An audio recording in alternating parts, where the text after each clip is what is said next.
Hi, I'm Adrian, and in today's lesson we're going to be talking about 3-octave arpeggios. We're going to be covering the major, minor, and diminished arpeggios so that you can use these every day in the tunes that you're playing. How this works is the guitar is set up so that it is grouped into groups of our bottom E and A strings, and generally whatever you play on these two strings can be repeated up an octave on the next set of two strings, the D and G strings, up 2 frets. And then on the following B and E strings, the high strings, up 3 frets. So in this lesson we're going to be talking about basic triad arpeggios, 3-note chords. We're going to do this in the key of G major. Our first arpeggio is a G major triad.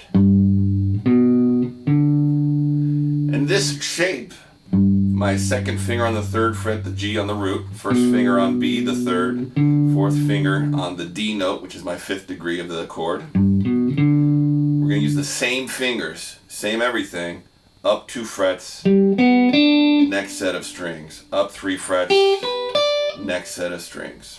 So the fingerings don't change, nothing changes. We're just placing this arpeggio into 3 different octaves. I find that the best way to practice this is, one, get used to this pattern in 1 octave. After that feels comfortable, try it in 2 octaves with alternate picking, so you get down, up, down, up, down, up. And once that feels comfortable, try all 3 octaves, continuing with the alternate picking down, up, down, up, down, up.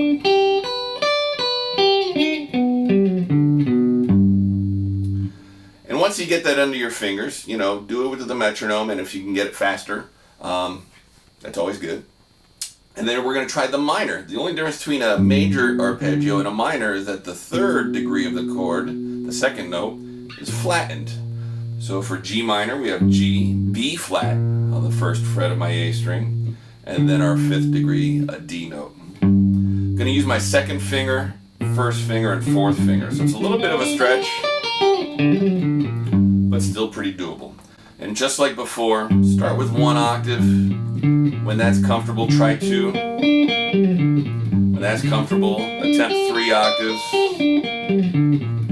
And what you'll notice is, especially for this one with such a stretch in my fingers, I keep that stretch in my left hand. And then I just move my hand and move it again.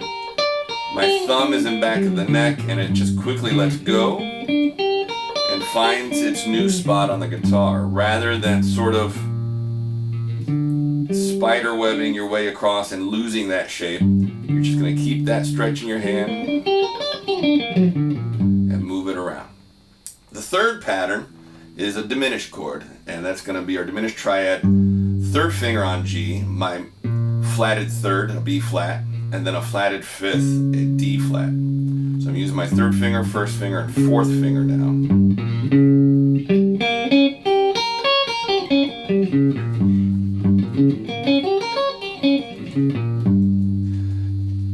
And what you want to do is, you'll be tempted to follow along either maybe your 4th finger or 1st finger as sort of a visual guide. But since these change, I suggest that you simply concentrate on looking at the root note in the 3 different octaves. That's where your eye should be drawn. As long as you keep the shape in your hand and your eye on the target, those root notes, you should be fine. And once you're comfortable with these 3 arpeggios, the major, minor, and diminished, I highly suggest that you start practicing this in the context of a key. So if we're in the key of G, we're going to be doing a G major arpeggio. Our 2 chord is an A minor. 3 chord is B minor. C major for our 4 chord. D major is our 5 chord. E minor is our 6th chord. And of course, our 7th chord will be F sharp diminished. So in order, they will look like so.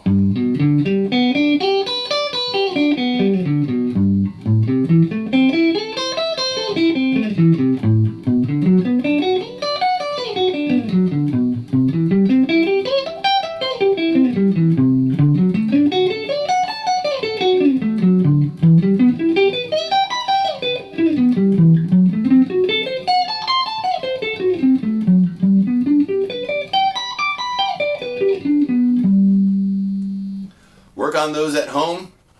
Try to stick them in some of your jamming and playing, and I'll see you next time.